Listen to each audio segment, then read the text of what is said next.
right, so maybe we can get started. So, Debbie, will you start the opening prayers, please?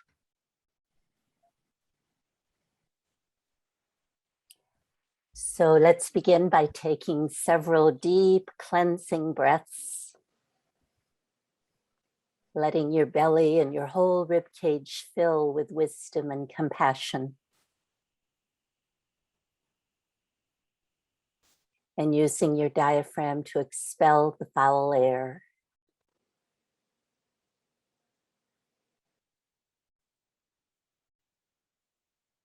Relax, release, bring your mind home.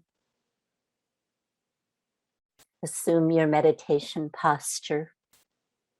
Scan your body, notice and relax any places with tension.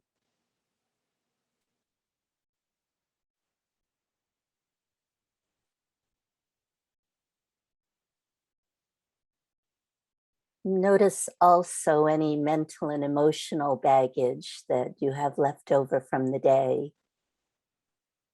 and release that, leaving it like metaphorical shoes at the door of our Zoom room.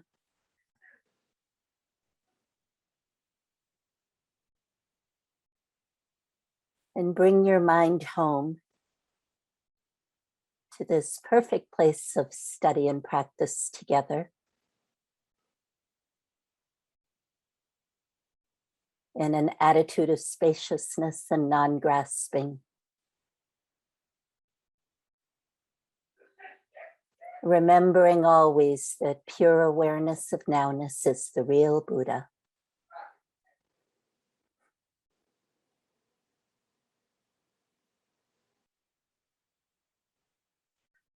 All mother sentient beings, especially those enemies who hate me, obstructors who harm me, and those who create obstacles on my path to liberation and omniscience. May they experience happiness, be separated from suffering, and swiftly I will establish them in the state of unsurpassed, perfect, complete, and precious Buddhahood. All mother sentient beings, especially those enemies who hate me, obstructors who harm me, and those who create obstacles on the path to liberation and omniscience. May they experience happiness, be separated from suffering, and swiftly I will establish them in the state of unsurpassed, perfect, complete, and precious Buddhahood. All mother sentient beings, especially those enemies who hate me, obstructors who harm me, and those who create obstacles on my path to liberation and omniscience.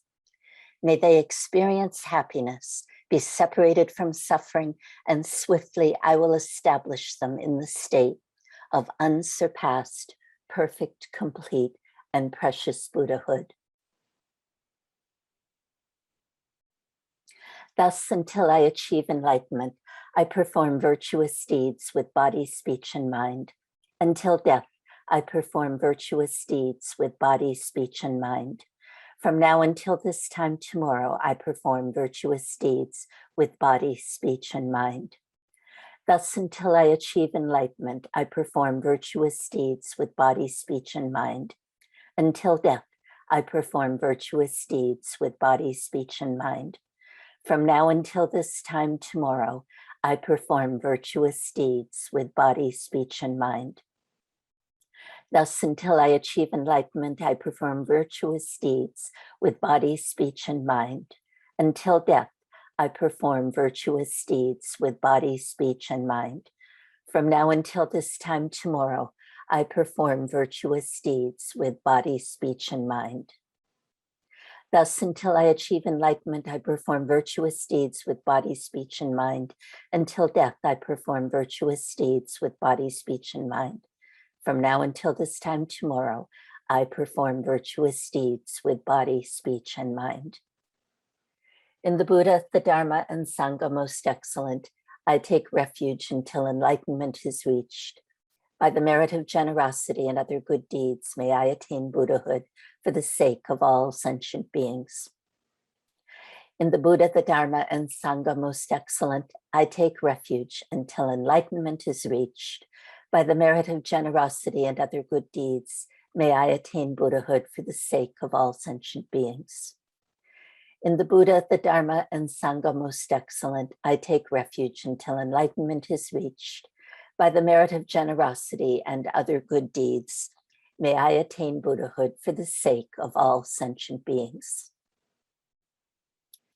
May all mother sentient beings, boundless as the sky, have happiness and the causes of happiness.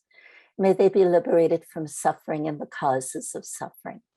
May they never be separated from the happiness that is free from sorrow. May they rest in equanimity, free from attachment and aversion. May all mother sentient beings, boundless as the sky, have happiness and the causes of happiness. May they be liberated from suffering and the causes of suffering. May they never be separated from the happiness that is free from sorrow. And may they rest in equanimity, free from attachment and aversion. May all mother sentient beings, boundless as the sky, have happiness and the causes of happiness. May they be liberated from suffering and the causes of suffering. May they never be separated from the happiness that is free from sorrow, and may they rest in equanimity, free from attachment and aversion.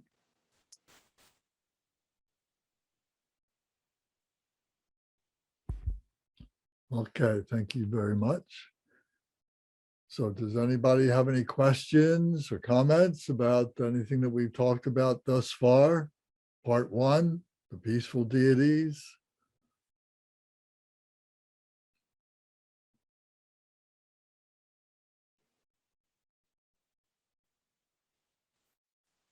Okay. Lance, I just wanted to say I'm going to put a link up. In the past week, I've been trying to learn a little bit more about all of those crowds of dakinis. And one article I came across, it's just wonderful, came out in February in Lion's Roar, called The Sacred Feminine by Lama Sultran Alion. And so I'll just put the link to that in there, or at least the information. You can just Google it and find it, anyone who might be interested. That's good. Yeah, thank you for reminding me about that.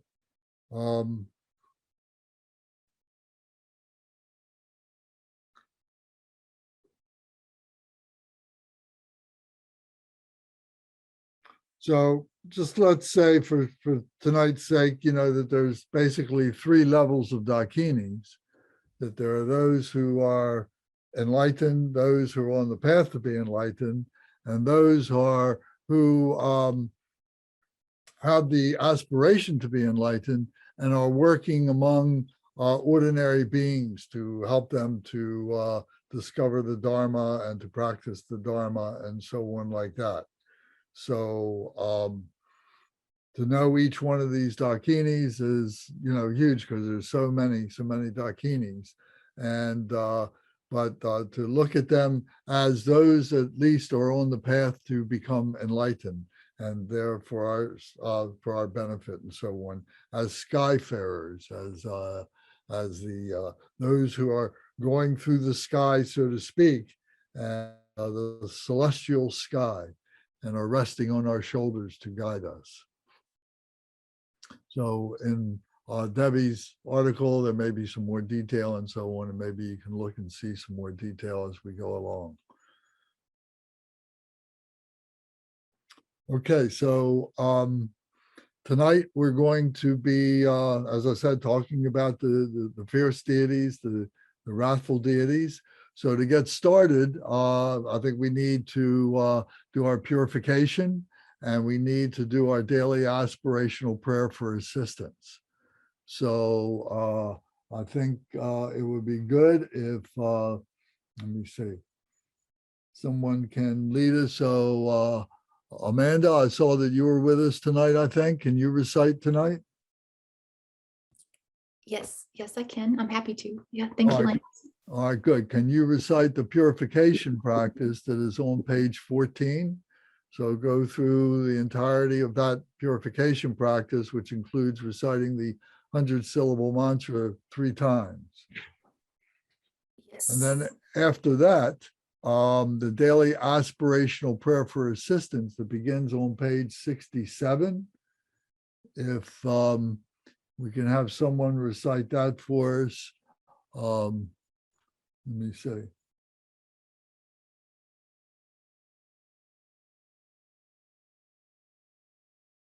French, can you recite that for us on page 67 through its entirety? Page 67 to, I think, page 69. Yes, thank you. Okay, very good. So if we can get started with those 2 prayers, everybody follow along, and you can recite along with Amanda and with French, at least be reading it. So thank you.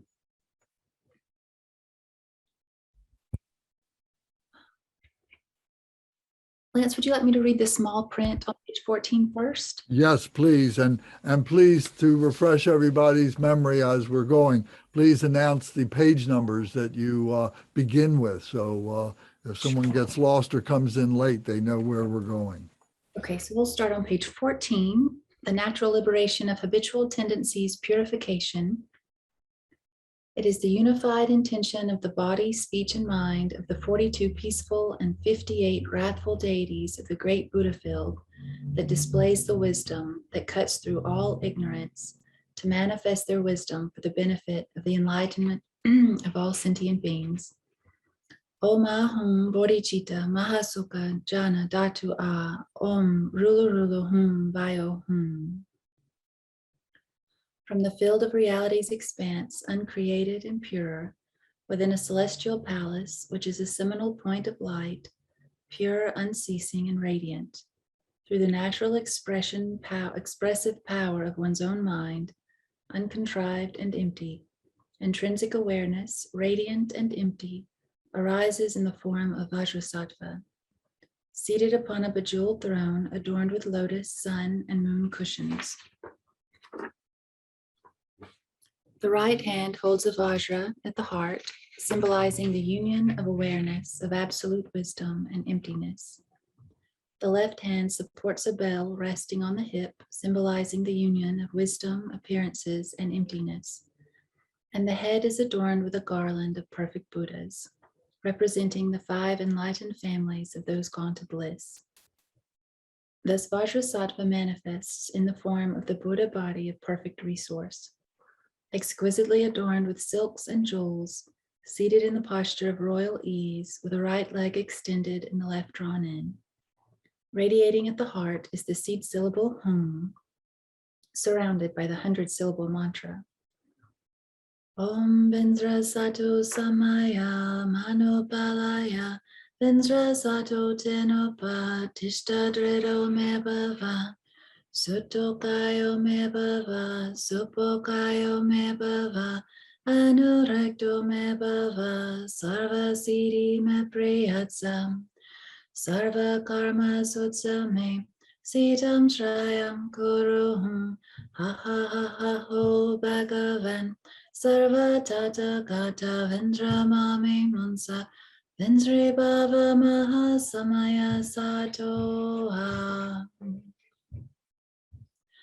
Om Vendra Sato Samaya Manupalaya Vendra Sato Tenopa Tishta Dredo Me Bhava Sutokayo Me Bhava Supokayo Me Bhava Anurakto Me Bhava Sarva Siddhi Me Priyatsa Sarva Karma Sutsame Siddham Shrayam Kuruhum Ha Ha Ha Ha Ho Bhagavan Sarva Tata Gata Vendra Mame Munsa Vendri Bhava Maha Samaya Sato Ha.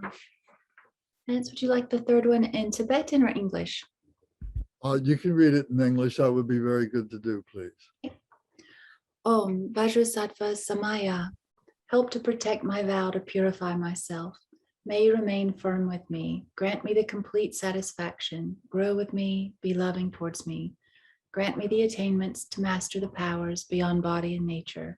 Show me all the deeds of body, speech, and mind. Make my mind, heart good, virtuous, and auspicious. Revel in the bliss of the four joys, O blessed one who embodies the essence within me. Do not abandon me. Grant me the realizations of the indestructible nature. Make me one with you. Thus I signify my unity with non-duality. Ah.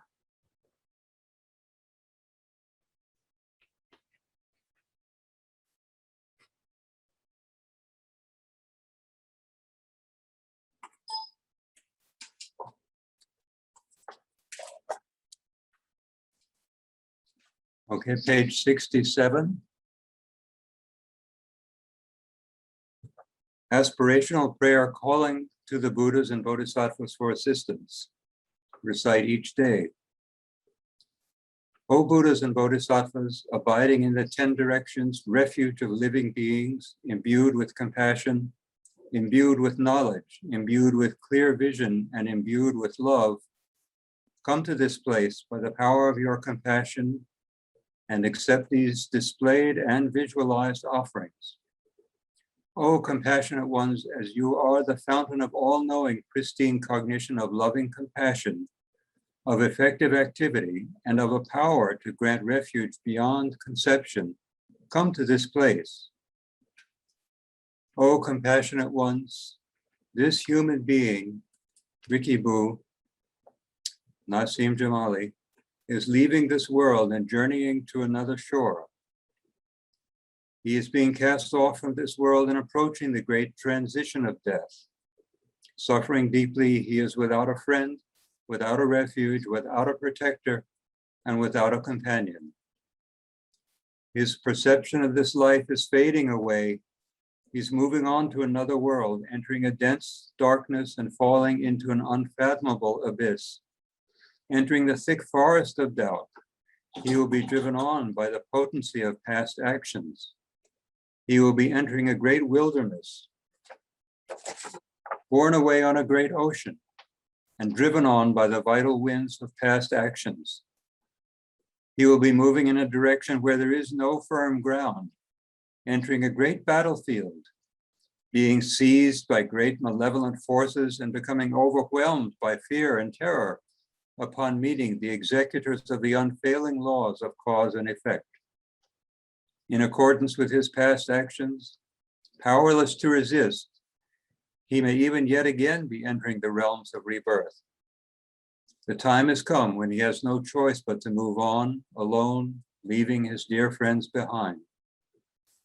Oh, compassionate ones, grant refuge now to this person, Rikibu, Nassim Jamali, who has no refuge. Protect him, be his companion, defend him from the great darkness of the intermediate state. Turn back the great hurricane of past actions, protect him from the great fear and terror of the unfailing laws of cause and effect. Rescue him from the long and dangerous pathways of the intermediate state. Oh, compassionate ones, be unsparing in your compassion, grant assistance to him. Do not allow him to be expelled into the 3 kinds of inferior existence. Without wavering from your ancient vows, swiftly release the power of your compassion. Oh, Buddhas and Bodhisattvas, for the sake of this person, Rikibu, Nassim Jamali, be unsparing in your compassion. Do not allow this sentient being to fall under the power of negative past actions. Oh, 3 precious jewels, protect us from the sufferings of the intermediate state. This needs to be recited 3 times. So Yeah. French, can you continue that? Yeah. And that was Om Ah Hum. Ah Hum.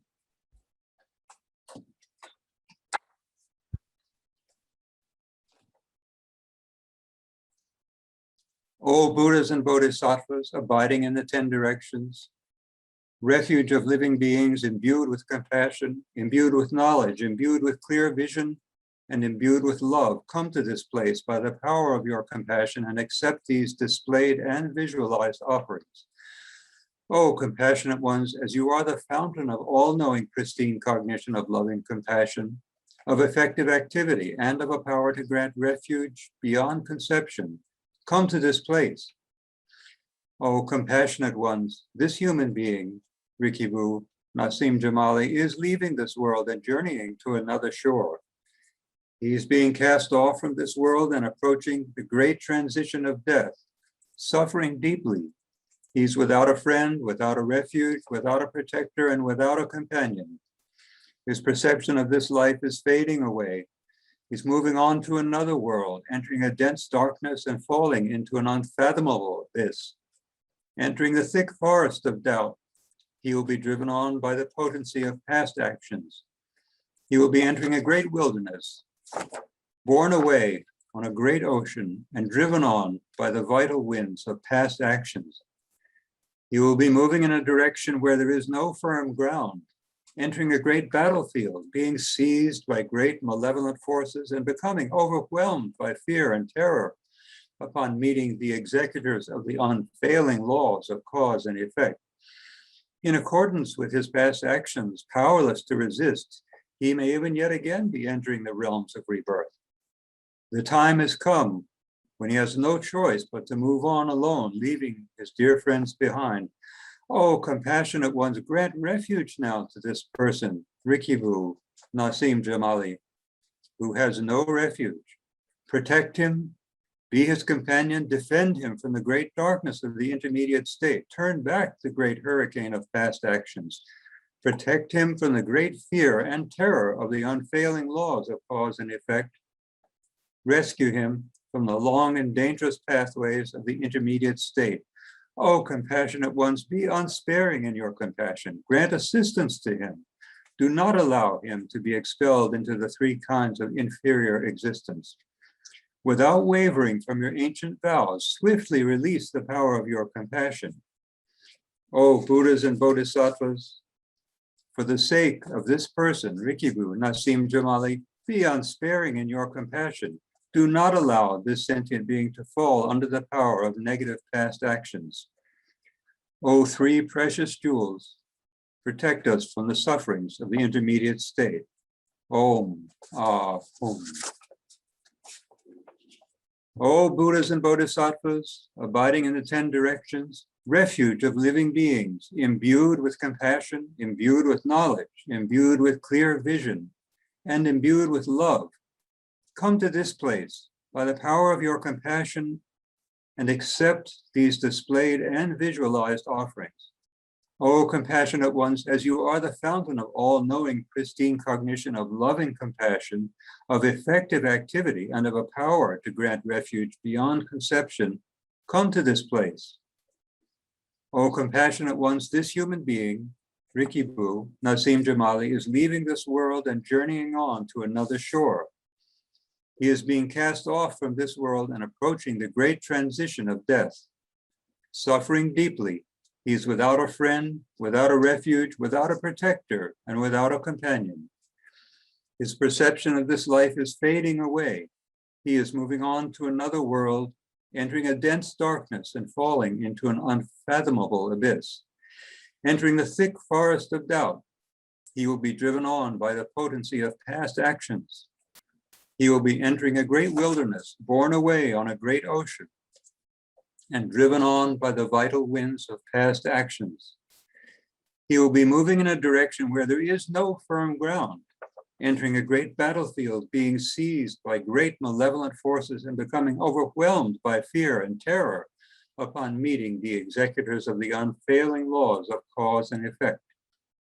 In accordance with his past actions, powerless to resist, he may even yet again be entering the realms of rebirth. The time has come when he has no choice but to move on alone, leaving his dear friends behind.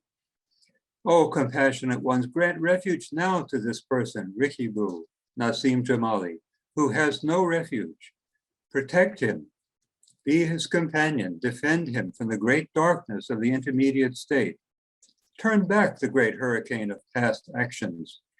Protect him from the great fear and terror of the unfailing laws of cause and effect. Rescue him from the long and dangerous pathways of the intermediate state. Oh, compassionate ones, be unsparing in your compassion. Grant assistance to him. Do not allow him to be expelled into the three kinds of inferior existence. Without wavering from your ancient vows, swiftly release the power of your compassion. O Buddhas and Bodhisattvas, for the sake of this person, Rikibu, Nasim Jamali, be unsparing in your compassion. Do not allow this sentient being to fall under the power of negative past actions. O three precious jewels, protect us from the sufferings of the intermediate state. Om, Ah, Hum. Om, Ah, Hum. Om, Ah, Hum. Read aloud 3 times by oneself. Read aloud 3 times by oneself and all others present. May its impact not cease until cyclic existence has been emptied. Let good auspices prevail. Thank you very much. You know, what we are caught in right now with all this stuff, for lack of a better word, that's happening in the world today is just totally amazing, and not in a good way. But it is the result of karma and our collective karma and people's individual karma who are feeling the brunt of the suffering much greater than we might be. But nevertheless, we're all witnessing it, we're all seeing it, we're all experiencing the suffering that so many people are going through, whether it's natural catastrophe or it's war or it's famine or it's disease. We're seeing these terrible things. So it's spoken of that what we are going through is a degenerate age, a degenerate time.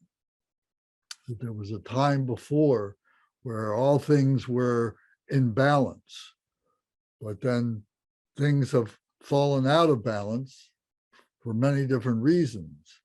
And we may not know those reasons. All that we know is what we have now. And whether or not we sustain that fall, do we descend, do we continue that degenerate time, or do we change things? All that we can change, though, is ourselves. We can't change other beings. We can't change weather. We can't change nature, but we can change ourselves. And through the dynamic of changing ourselves and having an influence, can we begin to make some kind of a contribution to being able to liberate ourselves and all sentient beings from the suffering of samsara. So we don't have to wait to die to do that. We don't have to wait to give up our body to do that. We do that now through our practices and our meditations and so on. That's what we are preparing for. So it's through these deities that we are learning how to do that, how to be able to transform whatever suffering, whatever negativity, whatever confusion, to be able to transform that into realization of pure nature as it is, and not to be attached to it, nor to have any aversion to it. This is how we liberate. Samsara will continue on and on and on and on. It started from a time that we don't know, and it will end at a time we don't know. All we can do is liberate from it. So that's what the Bardo Todal is teaching us. Anybody have any questions or comments about anything that we just read, that we recited, anything that you've been thinking about in this regard?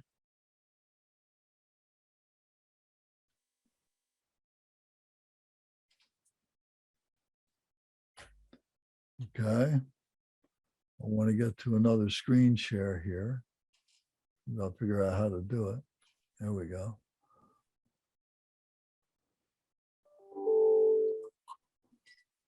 Okay, so I want to call attention to these illustrations. So first is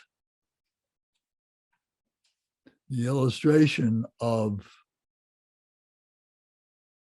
These are the 42 peaceful deities. So we've been over this these past number of weeks, and we talked about Samantabhadra in the center, and then the five Buddha families surrounding. Here's the first Varanchana and Ascobia and Ratnasambhava and Amitabha and Amagog City. We talked about the gatekeepers. We talked about the six sages, and we talked about the Vidyadhara, the hero awareness holders, and so on. So all this comprises the peaceful deities. So parallel to this, or emanating from this, is the illustration, or is the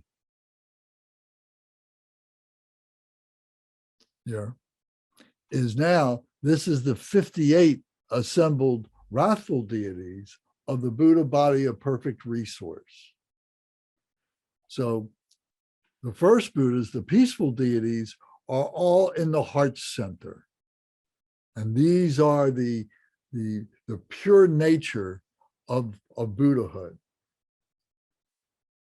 As they emanate to help sentient beings to attain enlightenment, they emanate in the subtle enjoyment body, referred to as the Sambhogagaya, which is an intellectual meditational field, if I can use that analogy, if I can use those terms, that is something that is in our brain, something that we can think about. It's a process that we go through. So each one of those deities, the peaceful deities, not every single one, but the peaceful deities then emanate as these fierce deities. You know, they use the name wrathful. Well, wrathful to me implies a hatefulness. So these deities are far from hateful. They have great compassion. They have fierce compassion. Fierce compassion. So their ferocity has to be able to overcome and subdue the great things that are happening in the mind, in the brain, that are causing the blockages to the peaceful deities. So their power is so obvious in these illustrations and so on. So you can see here in the center is the first deity, Heruka. These are the Herukas. This is the Heruka class, H-E-R-E-U-K-A. So here is the Heruka. We're going to go into the individual names of these in a moment. This is the of Samantabhadra. And then down here would be the Heruka of Ascobia, Vajrasattva Ascobia. And then over here would be the Heruka of Ratnasambhava. And over here would be the Heruka of Amitabha. Over here would be the Heruka of Amagog City. And here down in the bottom center is the Heruka of Varanchana. So there are direct relationships between these. Surrounding each of these deities are additional fierce deities who are there to help rescue us as we sink further and further away from the heart center, further and further away from liberation. Those wrathful deities, those fierce deities are there to help us to bring us back to these to these Herukas, and the Herukas then have a direct connection, if you will, to the peaceful deities. So they're here to rescue us. So all this is taking place in the same Bardo of reality. And all of this is symbolic.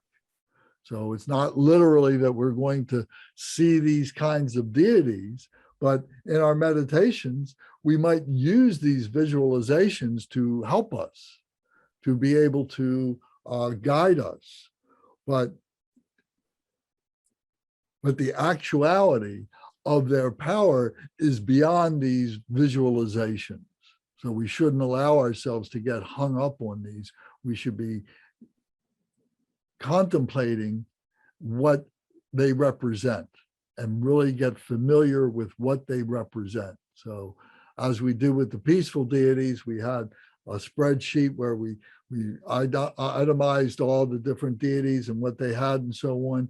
And we went through that, and I've sent you the pictures and so on. So you can use the mandala frame that you have, and you can continue to make notes now as a separate mandala of the 58 wrathful deities. And then you'll be able to see how these come together, and we're going to build up what they represent, what they are symbolic of as we move forward. So each one of these deities present themselves during a different, a succeeding day of being in the Bardo, of the one who has passed, of that mental body that is going through this Bardo of reality experience. And now they have not recognized their true nature through the peaceful deities. So now they are moving away from the peaceful deities. And now that mental body is getting stronger and stronger. Just like we have a mental body, everything we do is this mental body. So that mental body is getting stronger and stronger. And it takes these fierce deities to be able to help to neutralize that, to overcome that. So this is what we're going to be seeing. Does anybody have any questions or comments about this?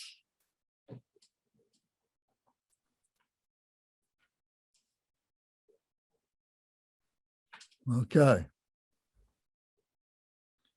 All right, so I wanted to establish the landscape, so to speak. All right, so now we go to page, I think it's 123. And this is day 8. We are in day 8 now. So part 2 here is the elucidation of the appearance of the wrathful deities in the intermediate state of reality. So the intermediate state of reality is this Bardo of reality. And this is the elucidation, the details of the appearance of these wrathful deities. So each of these days, you see, if you look at the table of contents, you see that each of these days has just a few pages. So we're going to do one at a time, as we've been doing, but we're also going to connect it with some of the other things that come after this. If you look on the table of contents, and you see on the second page of the table of contents, you see the wrathful deity families, and then at the bottom of that, that column on the left, you see it says recite each day through 8 through number 37. So this is page 141 to page 149. So we're going to do that today and concentrate on this first group.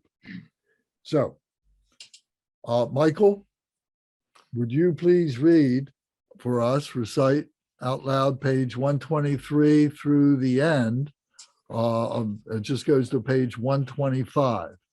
And then we're going to stop there, and then we're going to go back and we're going to talk about the meaning of this, and then we'll go on to the next section after that. So Michael, when you're ready, please begin. Everybody follow along with Michael.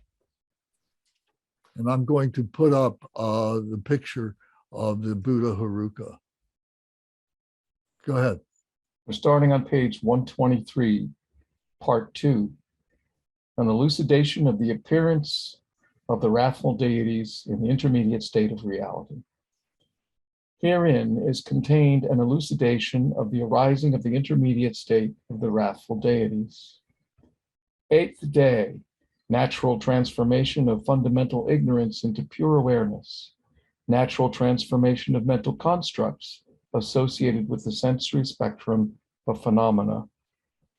O child of Buddha nature, Riki Bu, listen without distraction. Although the intermediate state of the peaceful deities did previously arise within you, you did not recognize it. So now you have wandered. through the succession of pathways to here. Now, on the 8th day, the assembly of wrathful, blood-drinking deities will arise. Recognize them and don't be distracted. O child of Buddha nature, Rikibu, he who is called great glorious Buddha Heruka will now arise vividly, manifesting before you from within your own brain. His body, blazing in a mass of light, is dark brown in color, having 3 heads, 6 arms, and 4 legs, which are firmly set apart. His right face is white, the left red, and the central face dark brown. His 9 eyes are fixed in a fearsome, wrathful gaze. His eyebrows are quivering like lightning. His fangs are bared and gleaming, and he is laughing loudly, uttering the sounds of Allah and ha ha and shuhu, like whistles in loud piercing cries. The golden auburn hair of his head blazes and rears upward. Sun and moon discs, black serpents and dried skulls adorn each of his heads, and black snakes and fresh skulls from a garland around his body. In his 6 hands he holds, on the right in the first hand a wheel, in the middle one an axe, and in the left hand a sword, and to the left in his first hand he holds a bell, in the middle one a plowshare, and in the last a skull. The female consort, Buddha Kerad Heshvari, is embracing his body, her right hand clasped around his neck and her left offering a skull cap filled with blood to his mouth. Amidst loud pounding, palatal sounds of chok cham and an echoing roar like the reverberation of thunder, the fire of the pristine cognition blazes from the fiery, indestructible pores of their bodies. And thus they stand together, with one leg extended and the other drawn in, on a throne supported by Garudas. Do not be afraid, do not be terrified, and do not be awed. Recognize this to be the Buddha body of your own intrinsic awareness. These are your meditational deities, so do not be terrified. This, in reality, is the transcendent Lord Varanchana and his consort, so do not be afraid. Recognition and liberation will occur simultaneously.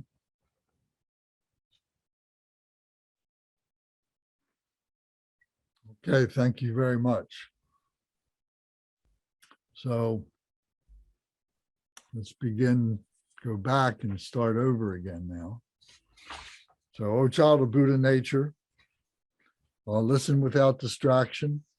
Although the intermediate state of the peaceful deities did not previously arise within you, you did not recognize it. So now you have wandered through the succession of pathways to here. So now on the 8th day, the assembly of the wrathful blood-drinking deities will arise.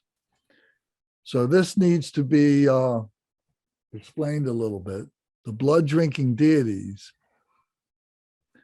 what this is symbolic of, and all these wrathful deities are going through what appear to be these terrible situations, these terrible things where they are cutting bodies apart and eating body parts and so on. What it is demonstrating is that they are transcendent of attachments or aversions to that which we might consider to be pleasures or terrible horror and repugnancies as human beings, and that they are transcendent of that.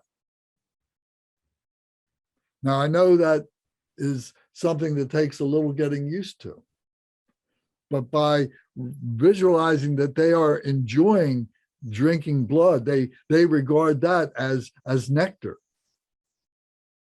They are eating body parts, which is, we might find repugnant, but for them that is sustenance. And all the different things that the weapons that they seem to be carrying are implements to be able to pry away, open up our attachments and our aversions to all these things that we consider to be permanent. All these things that we are holding on to, that we say, oh, this life is such a wonderful life, and forgetting the terribleness that we go through when we look around and we go turn on our TV right now and see all this stuff that's happening in an hour's time on a news program. You can see what's happening in all the corners of the world right now. Famine is happening, disease is happening, natural catastrophe is happening, war is happening, all these things. But, we live in a place where we're very isolated from most of that. If we didn't have a TV, we might not know about it at all. We didn't use our internet connections, we might not know anything about it at all. But yet these things are going on around the world and so on. So by viewing this life as having all these different aspects to it, the pleasures and the ferocities, the horrible, terrible things, and being able to rise above both of those, and being able ultimately to be able to neutralize both of those into recognizing that as the body of the natural state, for lack of a better word. And it takes the Buddha to recognize that natural state. And that's what we're trying to do. As we approach this, we're recognizing, we're looking at these as ordinary human beings. But to be able to rise to a point of being able to be an enlightened being who sees all this as temporary, who sees all this as illusory. So that's what we're trying to do. So these blood drinking deities are showing their ferocity in being able to neutralize whatever negativity there is that might be associated with those horrible visualizations. Does anybody have any comment about that? Because we need to establish a comfort, an understanding with this now. So if anybody has any questions about this or comments about this, I think we should talk about it now. So Lance, these deities are working basically against the samsara of the world. Correct. All of these horrific events that we see happening today, they are these actions that they are taking, this blood drinking and things like that, are really symbolic actions against to neutralize somehow or counteract or liberate us from what is the illusion. They're saying that all of this is really an illusion. It is not enlightenment. It is not consciousness. I'm saying this rather awkwardly, but I hope I'm getting my point across.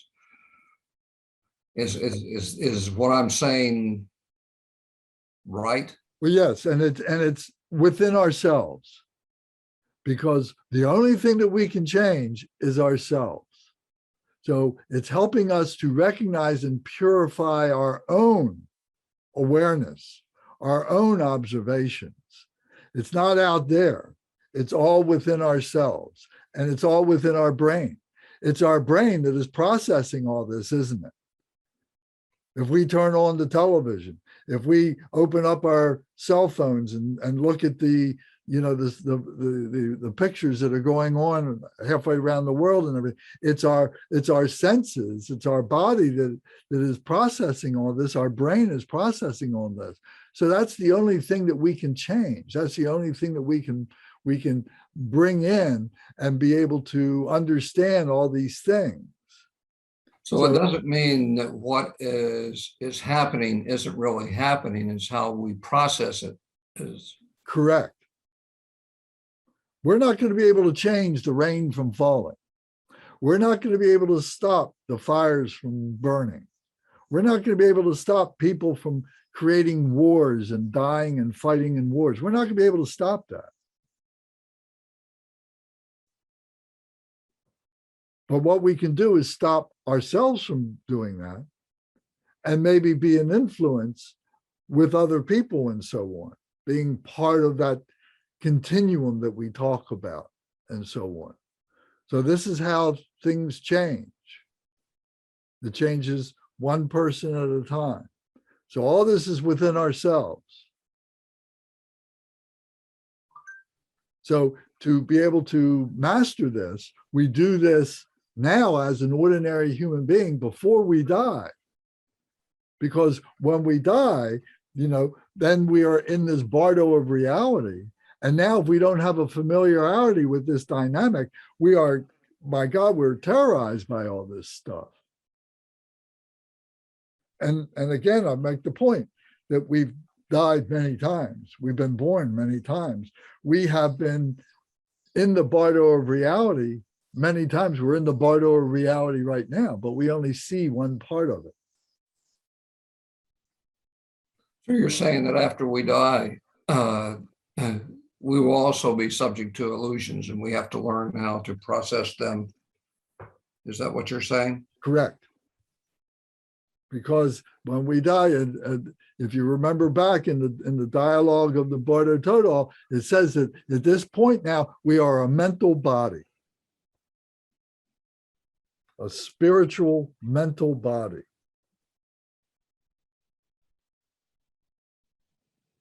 So what I've read and heard over and over, which of course goes against the logic that I expect most others have been taught all their life, is that we will see soft, inviting, comforting, dull lights and images that would tempt us to go towards them, which would simply suck us back into the cycle of rebirth. Well, not to these deities, not to these deities. And you'll see, when we complete this whole understanding, this All teaching right. and everything, you'll see it's these deities that are trying to rescue us from that. So, okay, let's move on to somebody else's question. Jerry, you had a question? Yes, I wanted to get a little deeper into this because I wanted to act myself. So say I was a very bad person and I had to do a lot of killing just to survive in this life. And that would be important to me to want to survive. So I would see all this blood and this massacre and whatever we're going to see in the next few pages.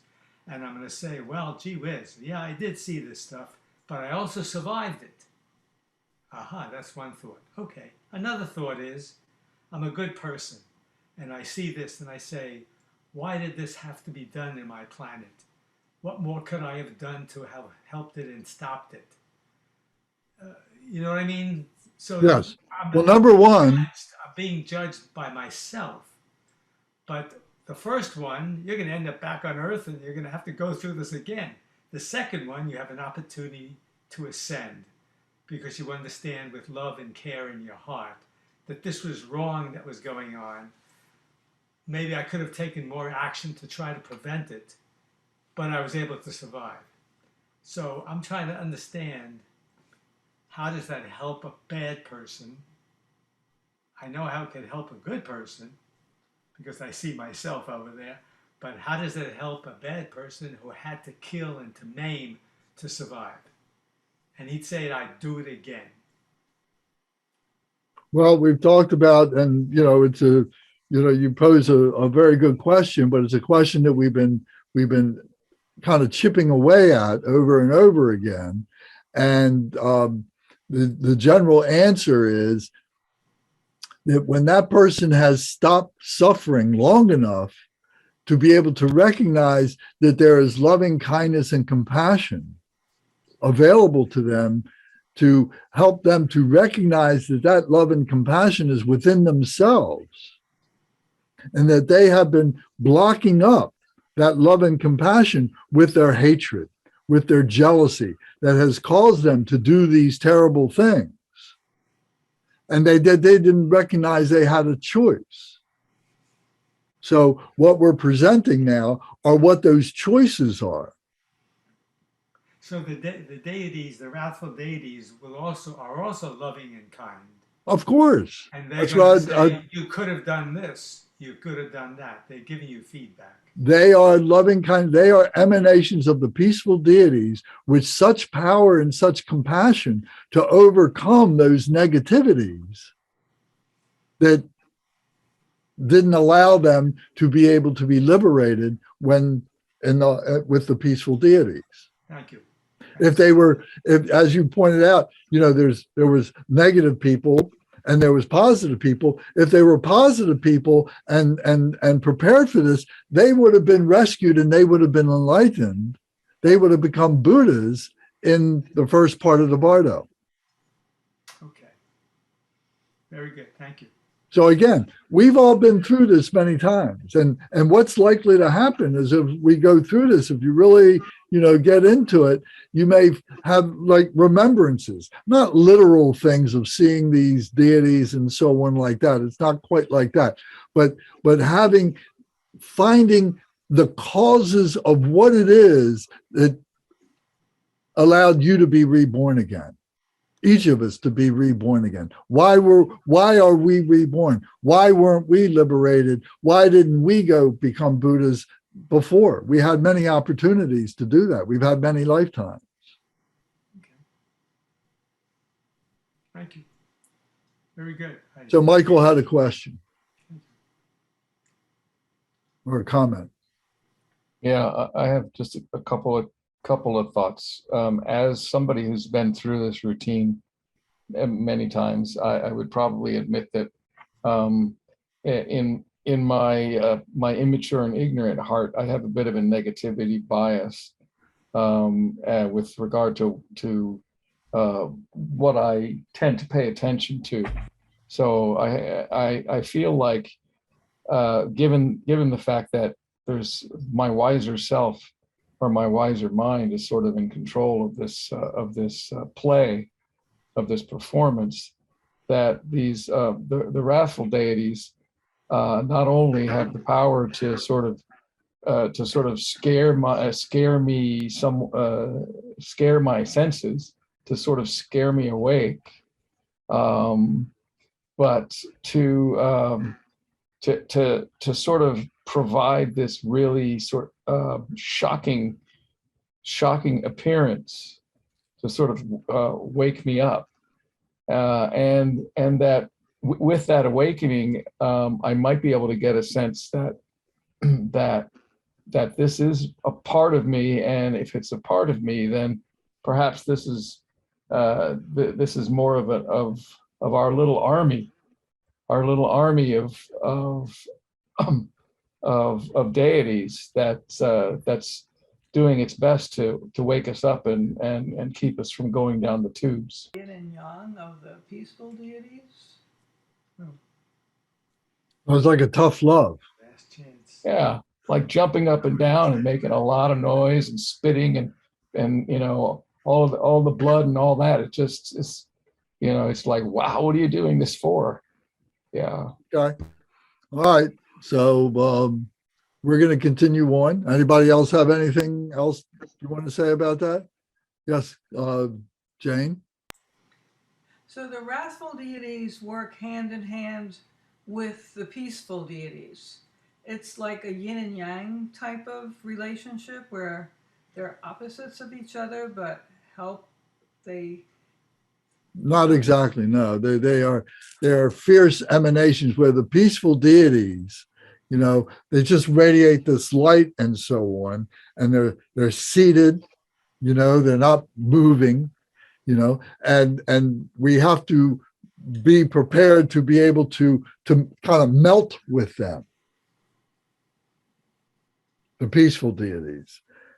So now, if we haven't been able to do that, we fall further away from them, then those peaceful deities then manifest in these ferocious forms to be able to, as Michael said, to kind of shake things up a little bit and say, here, I'm going to show you more compassion. I'm going to teach you more compassion, more loving kindness to be able to overcome your demons. Because that's what's pulling us away now. If we can define what's pulling us away are our demons.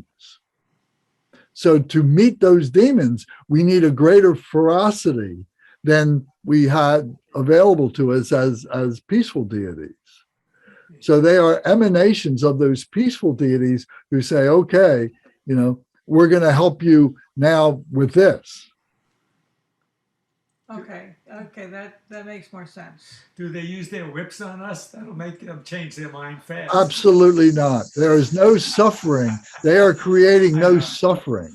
They are showing us and teaching us how to eliminate our suffering, how to overcome our suffering. We are the demon. We are the one who is keeping us away from our liberation. So they are a source of love and compassion. Here in the text, where did it say it? Sorry. Yeah, he said it. He read it in here. Love and compassion. I don't know where it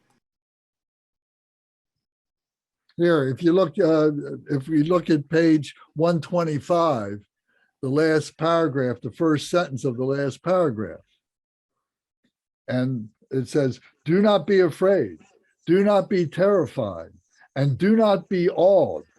Recognize this to be the Buddha body of your own intrinsic awareness. So this is you. You are Buddha. You are all these Buddhas. So it's being able to recognize what they represent, what they are. All right. Anybody else have a comment or question? Yes, Louisa. So are these peaceful deities the same? They're the same wrathful deities? They're like one, they're like two in one? They're emanations is the only way to describe it. They're emanations of them. The peaceful deities are the core deities. They're in the heart. Our spiritual center is in our heart. Our brain is what is confusing and blocking up the heart. They're not confusing the Buddhas in our heart. They're confusing us to be able to be one with those peaceful deities. So all that confusion is being generated in the brain. And so these wrathful deities are in the brain to be able to help us to diffuse, to help us to learn what the causes of all this blockage is, all these obstructions, and how it is that we can overcome them with such a power that they will be successful. They have to be greater than the forces that are keeping us blocked up. So the peaceful deities are in our hearts and the wrathful deities are in our brain. Correct. Along with the demons. The demons are, all around us. But yes, so we have to understand the process of what is going on. It is our mental process that is blocking up the peaceful deities. And remember last week we were talking about the hero awareness holders, and they were in the throat. Yeah. And they are the signifiers of what's going on. They're telling us, what our habitual tendencies are. We need to listen to them. And then we say, oh, I need to practice more.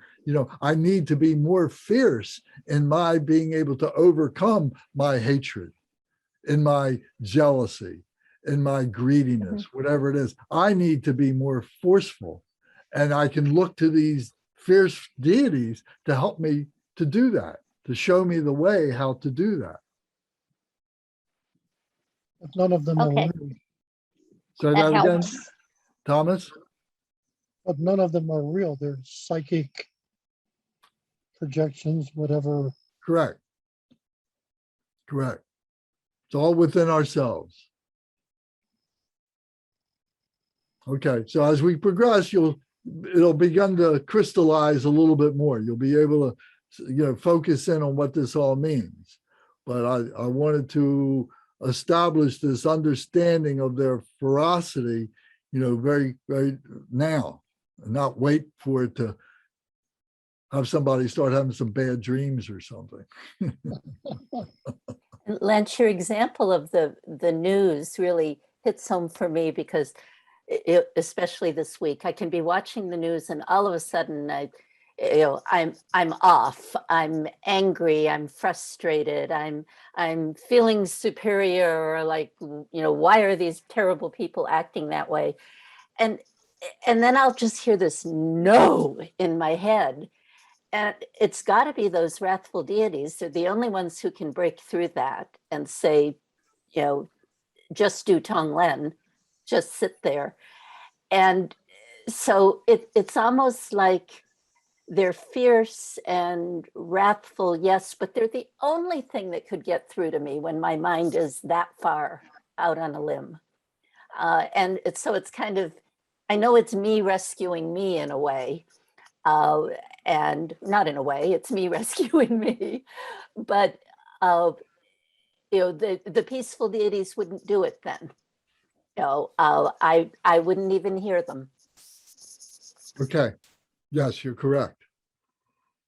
All right. Let's continue on then, please. So page 124. So recognize them and do not be distracted. O child of Buddha nature, Rikibu, Kunchok Pema Dorje, he who is called great glorious Buddha Haruka will now arise vividly, manifesting before you from within your own brain. His body, blazing in a mass of light, is dark brown in color, having 3 heads, 6 arms, 4 legs, which are all firmly set apart. His right face is white, the left is red, and the central face dark brown. His 9 eyes are fixed in a fearsome, wrathful gaze. His eyebrows are quivering like lightning. His fangs are bared and gleaming, and he is laughing loudly, uttering the sounds of ah la la and ha ha ha. And so, woo, like whistles and loud, piercing cries. So this may sound, terrorizing to us, but it's the fearlessness in which this Haruka is in this Bardo dealing with these demons that we have. So all these different aspects, the different heads and so on, have deeper meanings. We're not going to spend time going to each one of these now. It's not necessary. If you want to make a greater study of this, we can go into it in another time. But right now, it's just to look at the totality of what they represent. They are symbolic. So the next paragraph says, the golden autumn hair of his head blazes and rears upward. Sun and moon discs, black serpents and dry skulls adorn each of his heads. Black snakes, fresh skulls form a garland around his body.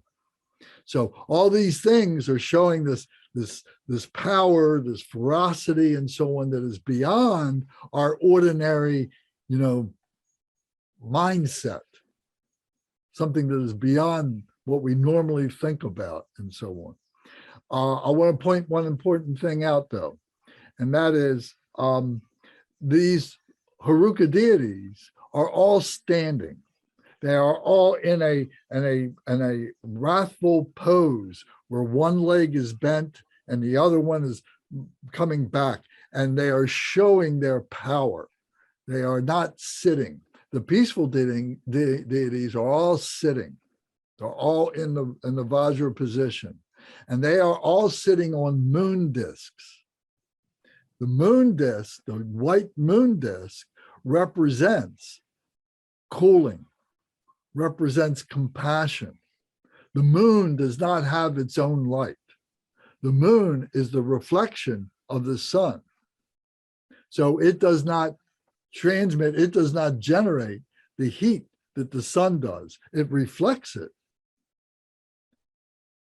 So the peaceful deities are sitting on moon discs, cooling, compassionate. The wrathful deities are standing or dancing on a red disc or yellow disc, which are representative of the sun, of that fierce power, that fierce wisdom. And they all have this halo, this areola of flames all around them, which is the burning wisdom fire. So they are the wisdom aspect, and the peaceful deities are the compassionate aspect. But that doesn't mean, the wisdom and the compassion go hand in hand. It's two sides of the same hand, but it's what is predominant in this situation.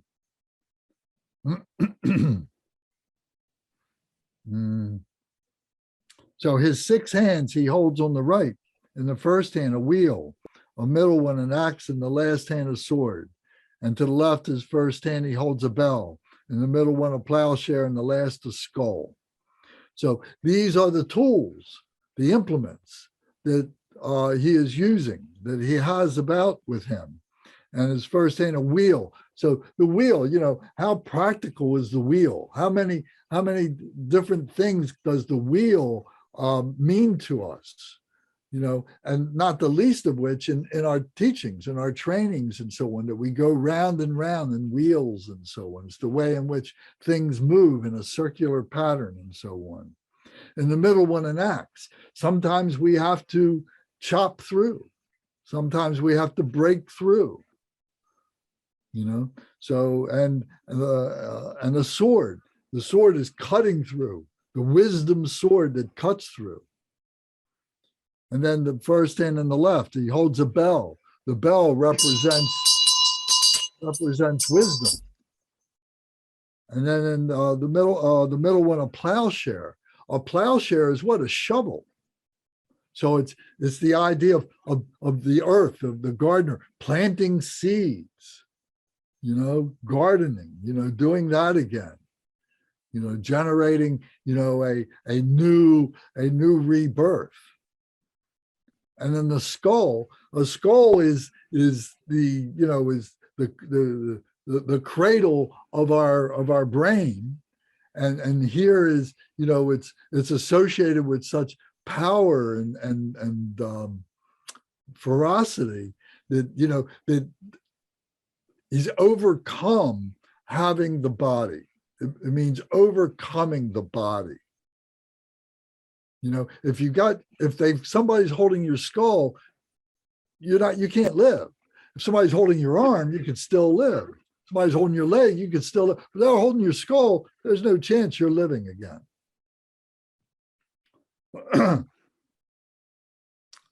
So now the female consort, Buddha Krodhesvari, is embracing his body, her right hand clasped around his neck and her left offering a skull cup filled with blood to his mouth. So again, here's that illustration of the blood, and they recognizing the blood as nectar.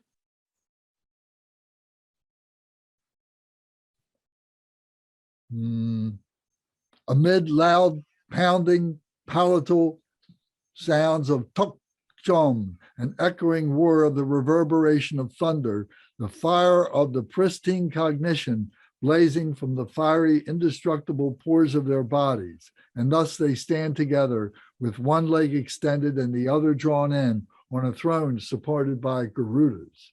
So the Garudas, well, we'll get to that in a moment. So they are standing, I told you they're dancing in that dancing posture on this wisdom fire, and the fire of the pristine cognition. The pristine cognition, if you remember, is the clear light. The clear light is the awakened mind. This pristine cognition blazing from the fiery, indestructible pores of their body. So what they are exuding is this natural ability to be able to heal, to be able to transcend, to be able to overcome negativity, demons, and so on. Hmm. The female aspect, going back, when we talked about the deity, the peaceful deities, the female aspect is the wisdom aspect. And that wisdom aspect, and it is giving birth, if you will. So all this phenomenal nature is the birth of the female. And she represents that. She represents that wisdom.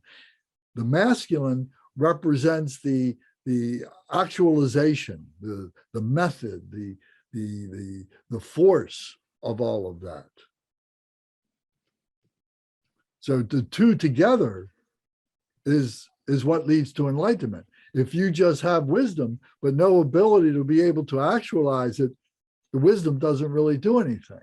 If you have great power to do things, to actualize things, but no wisdom to guide you, that doesn't lead to enlightenment. But it's the two together that bring the wisdom and the skillful means together that leads to enlightenment.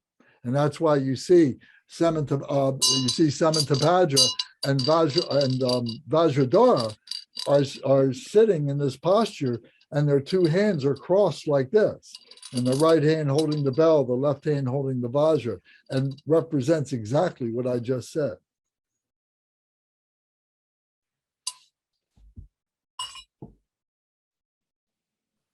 So the Garuda is a bird, is a very powerful bird, a mythical kind of a bird that protects the deities from those demons that may be trying to come, that may be characterized as being reptiles or snakes. But there are those reptiles and those snakes that are coming to be liberated. And the Garudas will take them, and they may transport them to a place where they can be reborn. They may even consume them and then be able to excrete them. Now it sustains the Garuda, and now they're sustained to help other beings, and then their excrement then feeds those seeds that are in the ground to later become medicine and other beings and so on like that. So we see that there's this connection that never ever stops, this propensity for liberation, this propensity for the natural outcome of positivity and loving kindness and compassion and joy and equanimity, bodhicitta.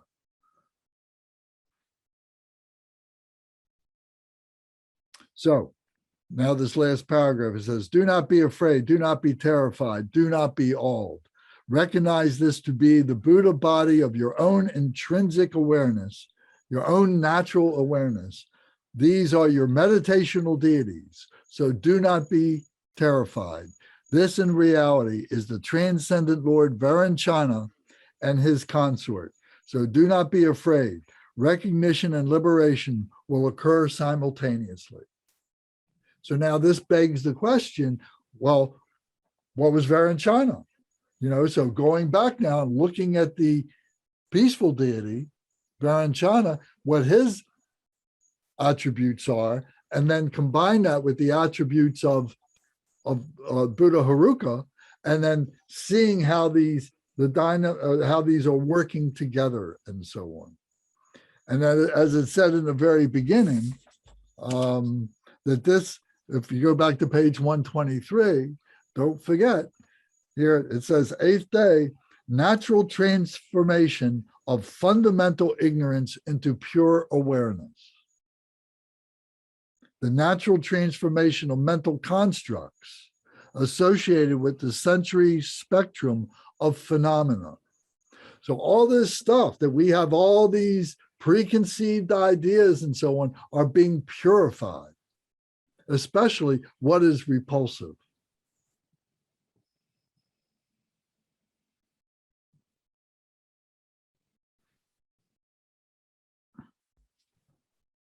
So any questions or comment?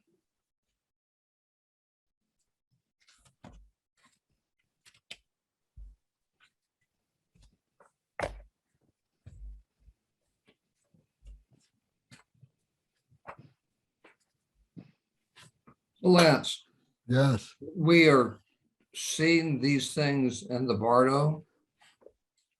Because I think, Well, not literally. Not literally. These are all figments of our imagination as human beings. But there are forces, there is power that we are becoming familiar with through our meditation. And that's what we are trying to do, is to get to that point, to recognize those forces that are beyond our comprehension as human beings in our ordinary mind. But through meditation, we can experience those.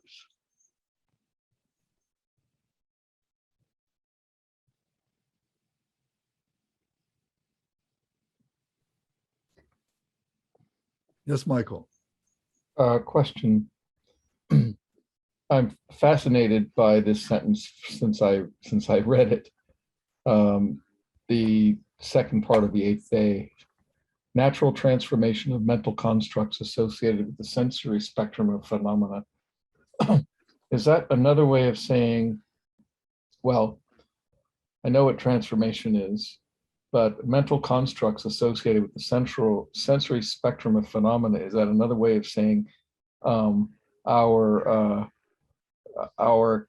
conceptualization that around our observations and feelings of the phenomenal world? Correct. So it's So about what we build. Our sense organs and the objects of those sense organs and the brain, the mental consciousness that processes all of that.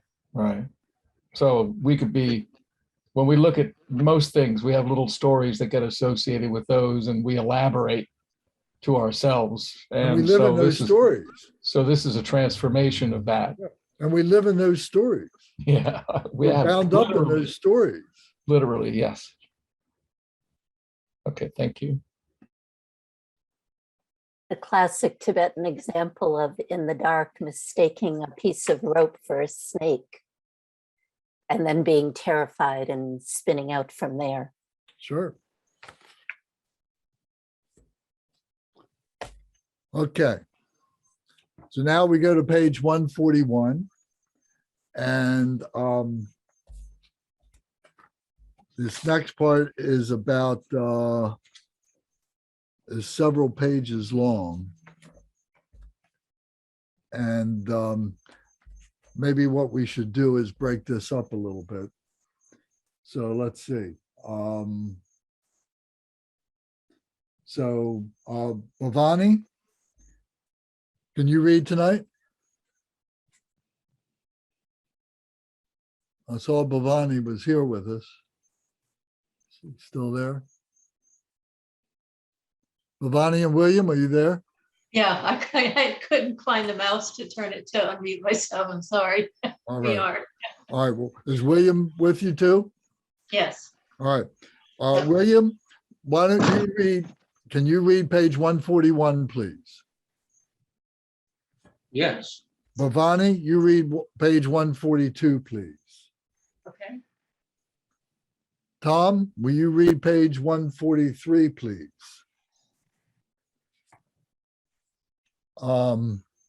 Jerry, will you read page 144, please? Oh, upside down. What's that? I'm sorry. Okay. So Jerry was going to read page 144. Jane, would you read page 145? Then 146. 146, Gary, will you read that? Ezra?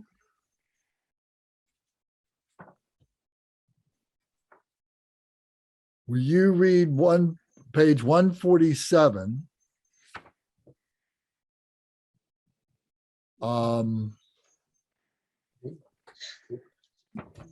Ezra, you read page 147, but you're going to have to read it 3 times.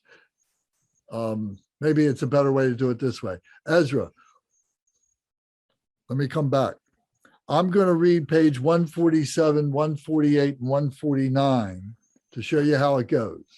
Then the second time, Ezra, will you read page 147, 148, and 149? Okay. And then Curtis, I saw Curtis earlier.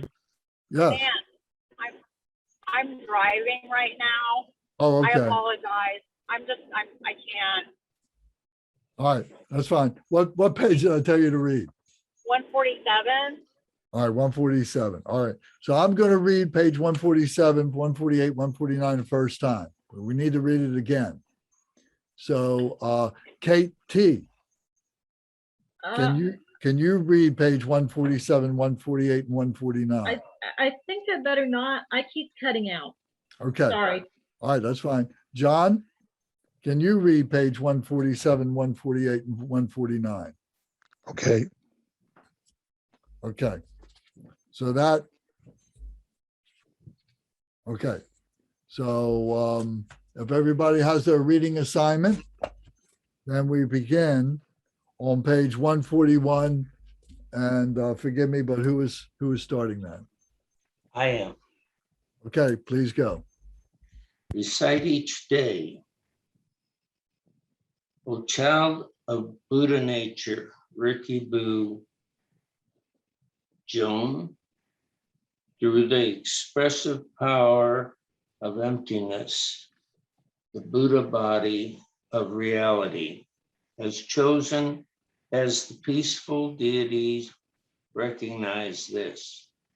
Through the expressive power of radiance, the Buddha body of perfect resource has arisen as the wrathful deities recognize this. At this time, when the assembly of the 58 blood-drinking deities manifest from within your brain, you should recognize all that arises as the natural arising luminosity of your own awareness. Then, if recognition occurs, you will immediately attain Buddhahood, inseparable from the blood-drinking deities. O child of Buddha nature, Rikibu, if even now you do not recognize this reality and become afraid and turn away from the visionary appearances, you will go on to experience yet further suffering. If recognition does not occur, all the blood-drinking deities will be perceived as Yama. You will be overwhelmed by fear, by awe, and by terror at the sight of all the blood-drinking deities, and you will faint.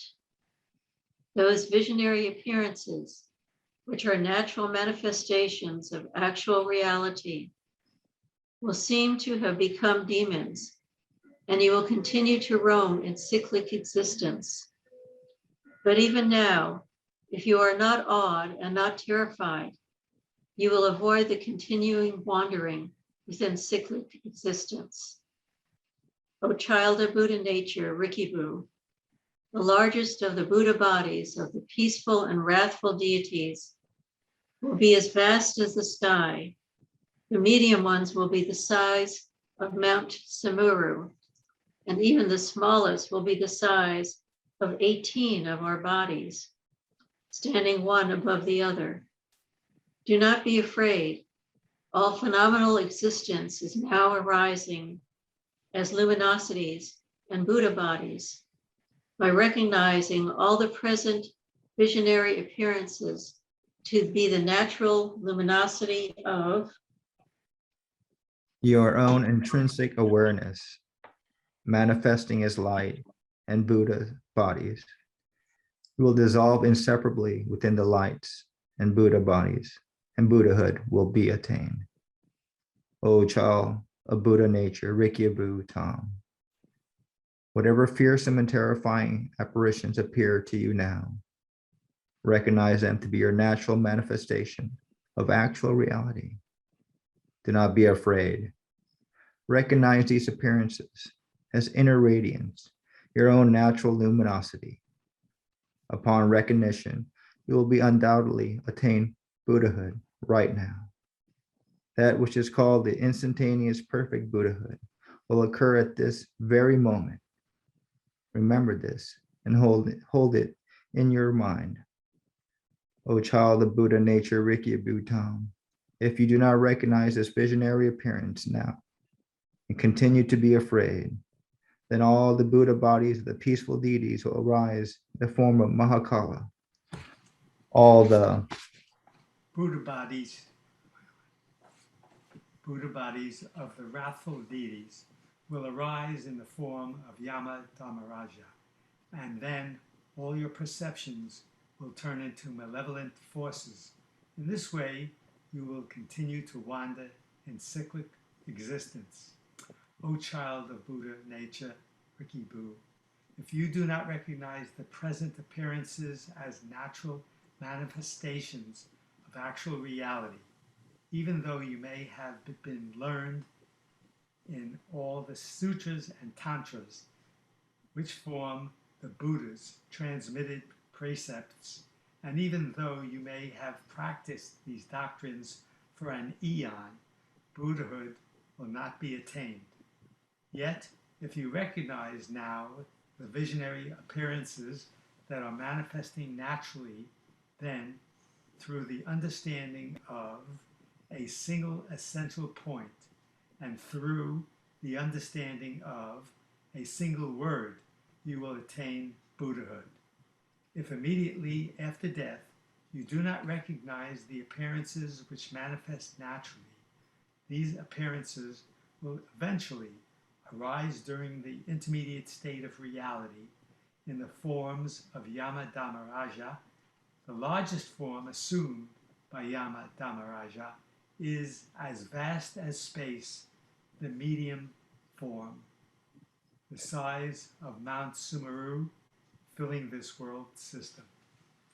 Thus Yama Dharmaraja will appear, his upper teeth biting into his lower lip, his eyes glassy, his hair tied up on the crown of his head, his belly bulging and his neck thin, brandishing in his hand the wooden slat, documenting past actions, his mouth echoing with the cries of strike and kill.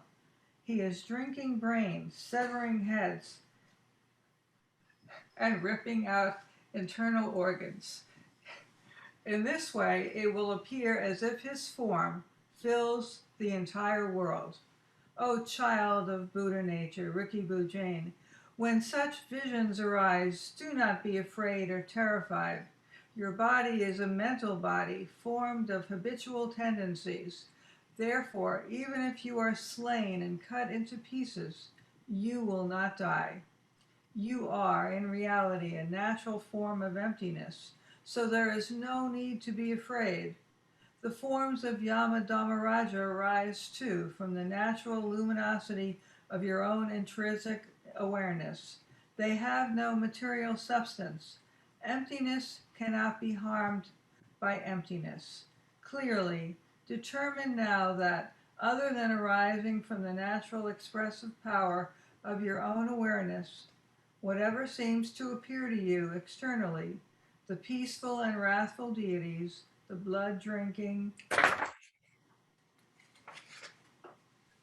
Herukas, the diverse animal-headed deities, the rainbow lights, the frightening forms of Yama, etc. These are all without substantial existence. If this is successfully determined, all fear and terror will be liberated naturally, just where it is. You will dissolve inseparably with the visionary appearances, and Buddhahood will be attained. Upon recognizing the visionary appearances in this way, be fervently devoted and think, these are my meditational deities. They have come to escort me on the dangerous pathway of the intermediate state. Take refuge in them. Remember the three precious jewels. Remember your meditational deity, whichever it may be. Call to your meditational deity by name and pray with the following words. I am roaming the intermediate state. Come quickly to rescue me. Hold me in your compassion, O meditational deity.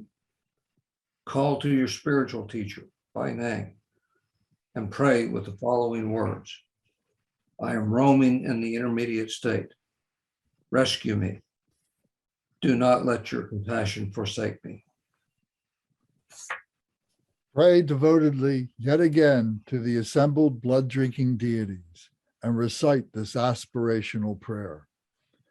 Oh, as I roam in cyclic existence, driven by deep-seated habitual tendencies, may the assembly of male, peaceful, and wrathful deities, transcendent lords, draw me forward, leading me on the path of radiant light, through which all awesome and terrifying perceptions are left behind. May the assembly of the wrathful female deities, Datvishvari, and so forth, support me from behind, and thus encircled may I be rescued from the fearsome passageway of the intermediate state and be escorted to the level of an utterly perfect Buddha.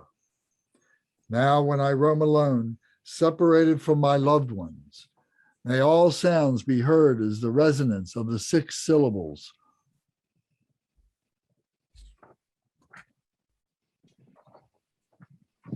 Sorry, back to page 147 at the back.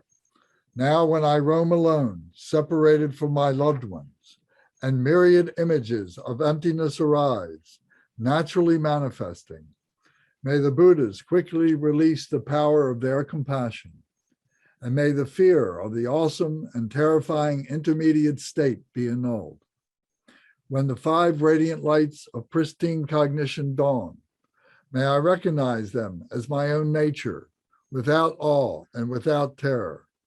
And as the manifold forms of the peaceful and wrathful deities arise, may I be fearlessly confident and recognize the characteristics of the intermediate state. When I experience suffering as the result of negative past actions, may the meditational deities dispel all such misery. And as the natural sound of reality reverberates like 1,000 peals of thunder, may all sounds be heard as the resonance of the 6 syllables, Om Mani Padme Hum. When I am driven on by past actions, unable to find a refuge, may the great compassionate one, Maha Karunika, protect me. And as I experience the suffering of habitual tendencies and past actions, may the meditative stabilities of inner radiance and bliss naturally arise. May the fields of the 5 elements not rise up as a hostile force, and may I see them as fields of the 5 enlightened families. Recite this aspirational prayer with deep devotion. It is very important. As all fear and terror dissolve, you will assuredly attain Buddhahood in the Buddha body of perfect resource. So do not be distracted. So I will say that the great compassionate one, Mahakarunika, is Avalokiteshvara, the great compassionate one. So if you look on page 149, on the left is a image of Avalokiteshvara, the 1,000-armed bodhisattva of compassion. And on the right side of page 149 is the mantra Om Mani Padme Hum, the liberation mantra, going around the center syllable of Shri. So now, who is following that and read this for a second and third time, please? So you want me to do it twice? No, you read it once and somebody else was going to read it again. Who was that? Didn't I pick somebody to read it a second time, a third time? All right. Debbie, will you read it the last time, please? So John reads it once and then Debbie reads it again. Pray devotedly yet again to the assembled blood-drinking deities and recite this aspirational prayer. O, as I roam in cyclic existence, driven by deep-seated habitual tendencies.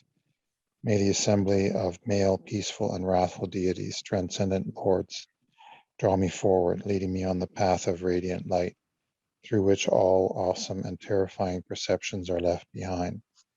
May the assembly of the wrathful female deities, Datishwari, and so forth, support me from behind, and thus encircled, may I be rescued from the fearsome passageway of the intermediate state, and be escorted to the level of an utterly perfect Buddha. Now, when I roam alone, separated from my loved ones, and myriad images of emptiness arise naturally manifesting, may the Buddhas quickly release the power of their compassion, and may the fear of the awesome and terrifying intermediate state be annulled. When the 5 radiant lights of pristine cognition dawn, may I recognize them as my own nature, without awe and without terror, and as the manifold forms of the peaceful and wrathful deities arise, may I be fearlessly confident and recognize the characteristics of the intermediate state. When I experience suffering as the result of negative past actions, may the meditational deities dispel all such misery. And as the natural sound of reality reverberates like 1,000 peals of thunder, may all sounds be heard as the resonance of the 6 syllables Om Mani Padme Hum.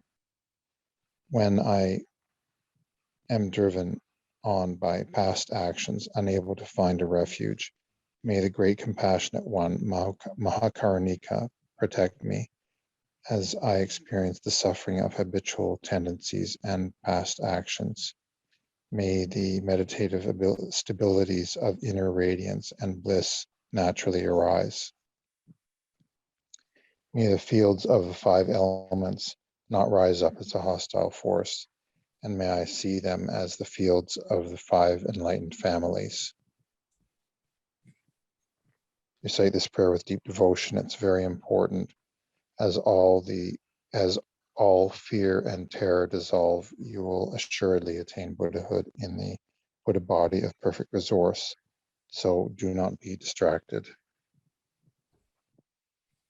Oh, as I roam in cyclic existence, driven by deep-seated habitual tendencies, may the assembly of male, peaceful, and wrathful deities, transcendent lords, draw me forward, leading me on the path of radiant light, through which all awesome and terrifying perceptions are left behind. May the assembly of the wrathful female deities, Datvisvari and so forth, support me from behind. And thus encircled, may I be rescued from the fearsome passageway of the intermediate state, and be escorted to the level of an utterly perfect Buddha.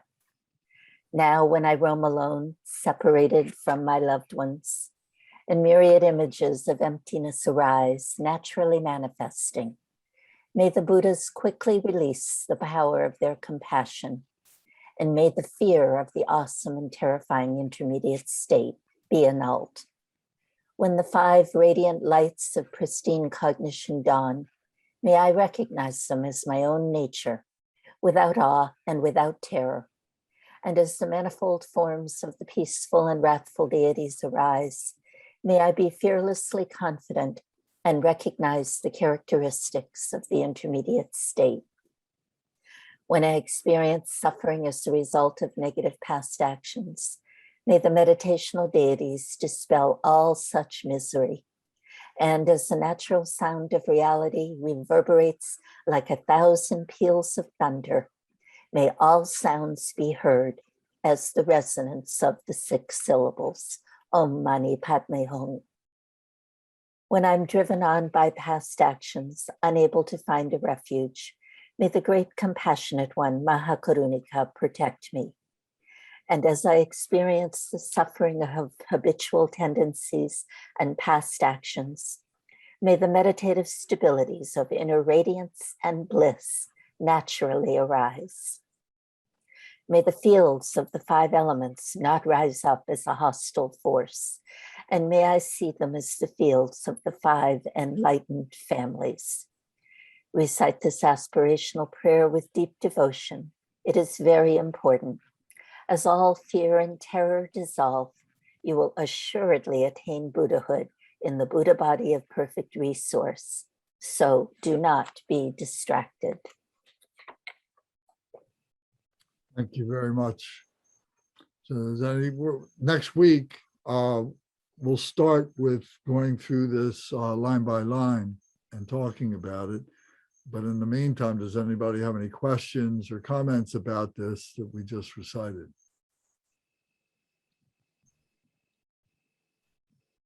Yes, Michael.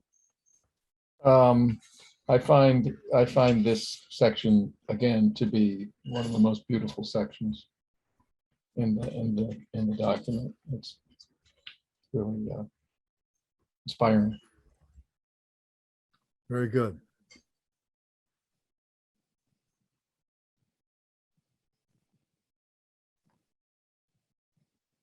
Okay. So you see that looking at the table of contents again, that the wrathful deity families that we continue with this from today would be day number 8, and we continue with this all the way through day number 37. So it's broken down into the different sections there, as you can see, and so on. So these will be repeated over and over again, and this particular prayer gets recited each day. So yes, it is very powerful. And yes, Thomas. Okay, I thought he had a question. All right, well then next week we're going to start with this. We're going to break this down, and then we'll go into page or day number 9, and then we'll come back and recite this again. So we're going to get plenty of practice with this. It's very important. And these wrathful deities are, very easily misunderstood. So if you can take time to meditate on this, contemplate this, study this. If you use your mandala frame, if you have a one that is blank. So this Mahatara Haruka, this is who we have done today on day number 8. Buddha Haruka is in the very center. Well, excuse me, the Mahatara Haruka is this one. Yes, is in the very, very center. And this would be the emanation of Samantabhadra and Samantabhadri. So Lance, the one we're using, whoops, it doesn't show this time. It's the one with all the kind of nested boxes, right? Yes. The blank form. Yes. Whoops, nope, that doesn't work. So if you look at that, and in the very, very center, so there's 2 centers. There's what I'll do is I'll send another blank that you can use for the wrathful deities, and you'll see it's kind of like an eye, with a center, and then there's a center that goes around it. So so for right now, just think that Buddha Haruka, who we just did, is in the very, very center, is an emanation of Samantabhadra.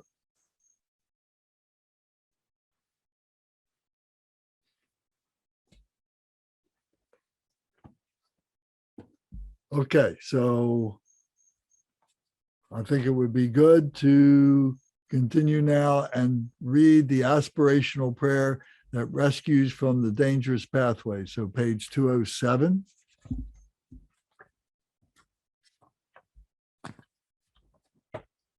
So page 207. So if, so Tom, will you read page 207, please? Or continue on, actually do that whole prayer.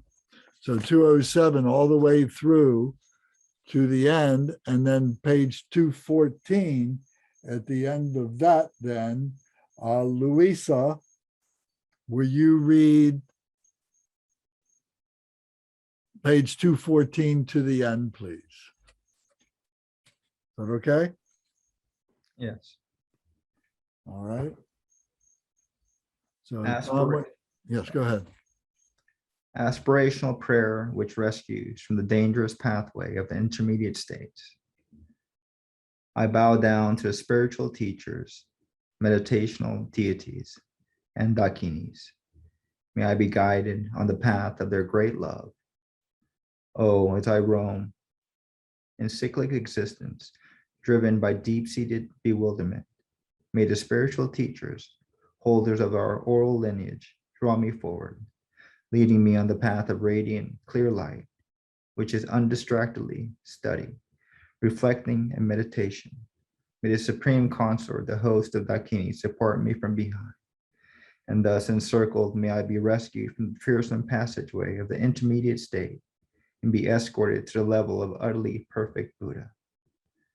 Oh, as I roam in cyclic existence, driven by deep-seated delusion, may the transcendent Lord Vairocana draw me forward, leading me on the path of radiant blue light, which is the pristine cognition of reality's expanse. May the Supreme Consort Akasa Datashvari support me from behind, and thus encircled, may I be rescued from the fearsome passageway of the intermediate state and be escorted to the level of an utterly perfect Buddha. As I roam in cyclic existence, driven by deep-seated aversion, may the transcendent Lord Vajrasattva Akshobhya draw me forward, leading me on the path of radiant white light, which is the mirror-like pristine cognition. May the Supreme Consort Buddha Lokana support me from behind, and thus encircled, may I be rescued from the fearsome passageway of the intermediate state and be escorted to the level of an utterly perfect Buddha.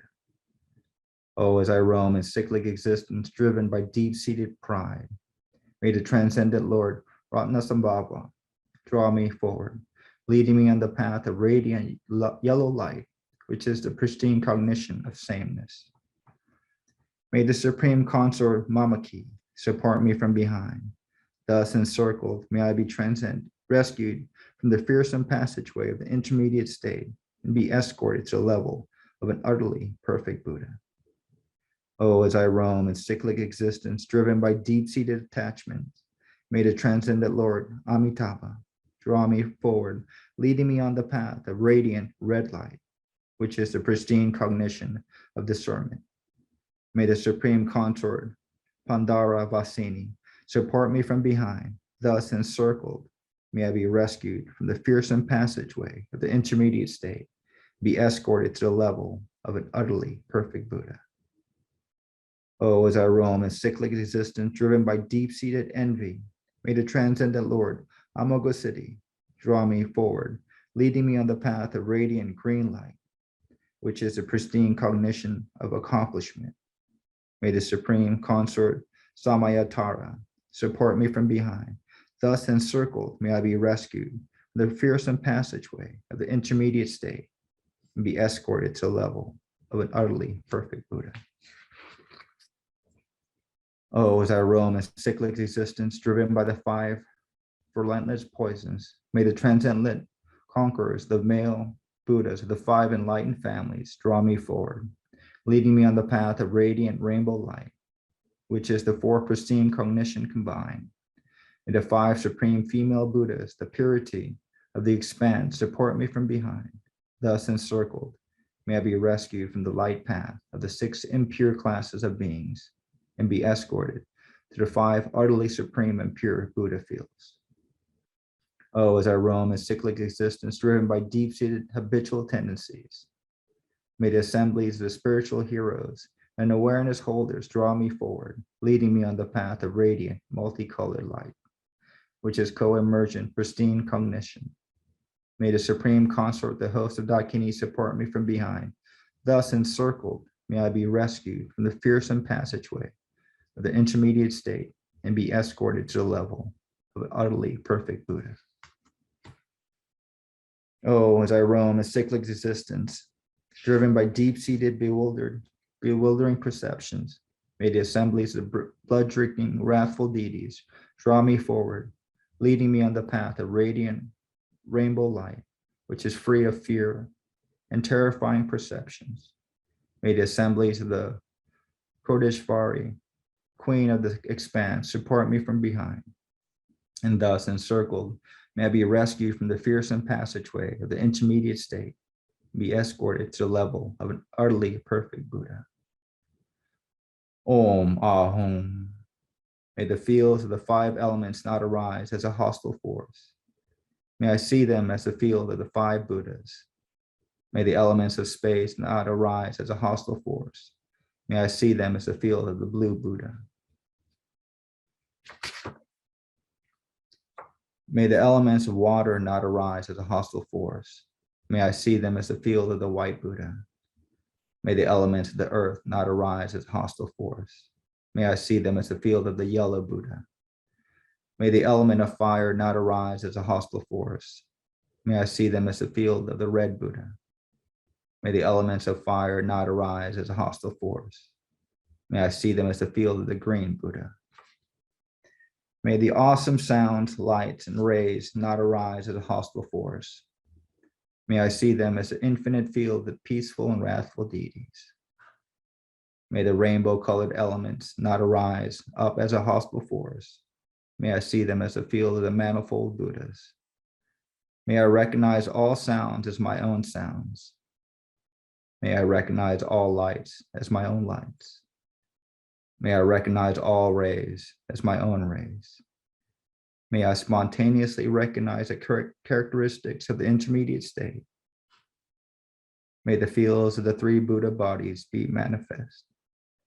Samaya.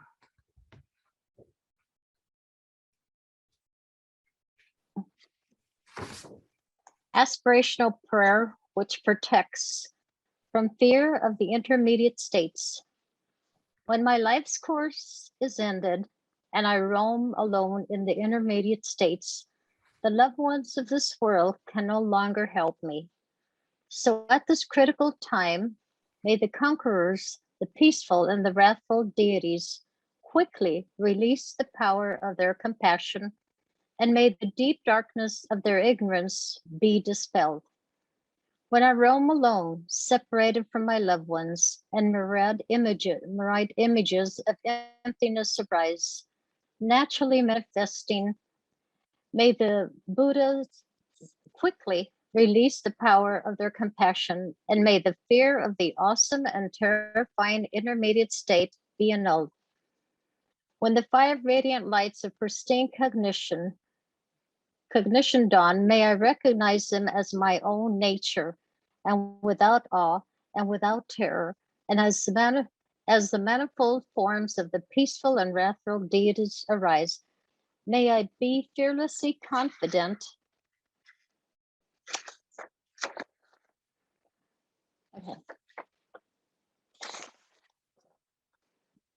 when I experience suffering as the result of negative past actions. May the great compassionate one dispel all such misery, and as natural sound of reality reverberates like 1,000 peals of thunder, may all sounds be heard as the teachings of the greater vehicle. When I'm driven on by past actions, unable to find a refuge, may the meditational deities dispel all misery. And as I experience the suffering of habitual tendencies and past actions, may the meditative stabilities of inner radiance and bliss naturally arise. When I am miraculously born into the intermediate state of rebirth, may I not be beguiled by the perverse prophecies of Mara, and as I freely arrive at every place that I think of, may the bewildering fear and terror generated by my negative past actions not arise.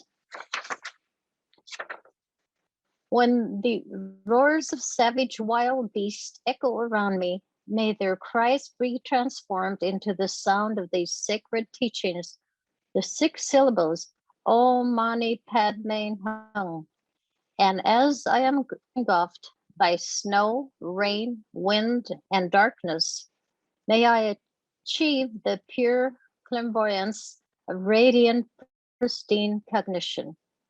May the sentient beings in the intermediate state, similar in kind to myself, be born into the higher realms, free from rivalry, and as severe dissonant mental states generate insatiable hunger and thirst.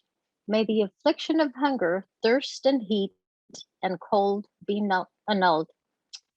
When I see my future parents in union, may I perceive them as Manahakarnika and consort, and for the sake of others, being blessed with the power to choose a birthplace, may I achieve an exalted body adorned with the auspicious major and minor marks. Once I have achieved birth in a supreme human form, may I act so as to swiftly liberate all who see and hear me. And may I not be influenced by my negative past actions, but multiply and emulate my past merits. Wherever I may be born, in whatever land it may be, may I quickly encounter the meditational deity of my past lives, knowing from immediately after birth how to speak and walk. May I remember my past lives and attain the power of non-forgetfulness. May I easily come to master by study and reflection the manifold stages of learning, small, intermediate, and great. May the country into which I am born be auspicious, and may all sentient beings be blessed with happiness. O peaceful and wrathful conquerors, may I and all others become entirely at one with you, and come to resemble you in all your forms, your retinas, your lifespan, and your Buddha fields, and every quality of your supreme auspicious marks. Through the compassion of Samapadhara and the infinite peaceful and wrathful deities, may the power of the truth of pure reality, and by the blessing of the Mantrini who practice one pointedly, may every wish of this aspirational prayer be fulfilled. Samaya.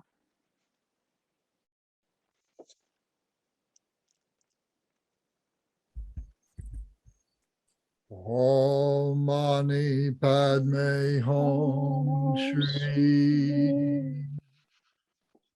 Om Mani Padme Hum Shri. Om Mani Padme Hum Shri. Om Mani Padme Hum Shri. Om Mani Padme Hum Shri. Om Mani Padme Hum Shri. Om Mani Padme Hum Shri. Om Mani Padme Hum Shri. Om Mani Padme Hum Shri. Om Mani Padme Hum Shri. Om Mani Padme Hum Shri. Om Mani Padme Hum Shri. Om Mani Padme Hum Shri. Om Mani Padme Hum Shri. Om Mani Padme Hum Shri. Om Mani Padme Hum Shri. Om Mani Padme Hum Shri. Om Mani Padme Hum Shri. Om Mani Padme Hum Shri. Om Mani Padme Hum Shri. Om Mani Padme Hum Shri. Om Mani Padme Hum Shri. Om Mani Padme Hum Shri. Om Mani Padme Hum. Om Mani Padme Hum. Om Mani Padme Hum. Om Mani Padme Hum. Om Mani Padme Hum. Om Mani Padme Hum. Om Mani Padme Hum. Om Mani Padme Hum. Om Mani Padme Hum. Om Mani Padme Hum. Om Mani Padme Hum. Om Mani Padme Hum Shri.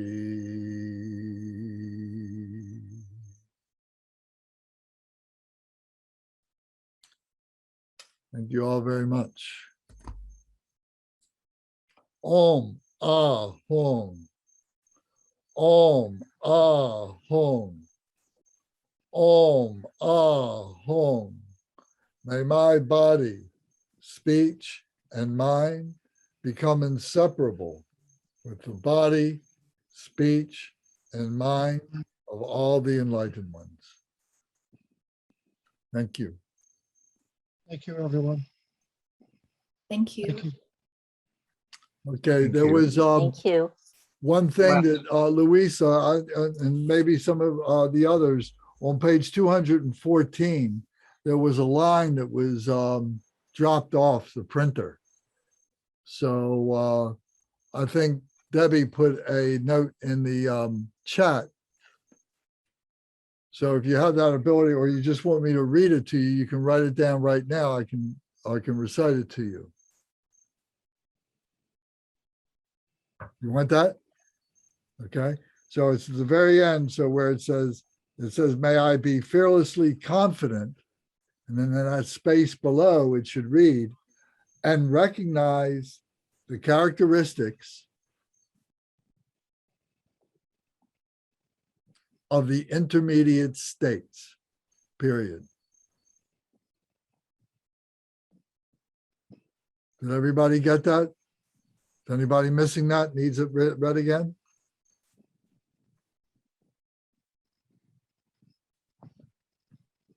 All right, very good. Thank you all very much.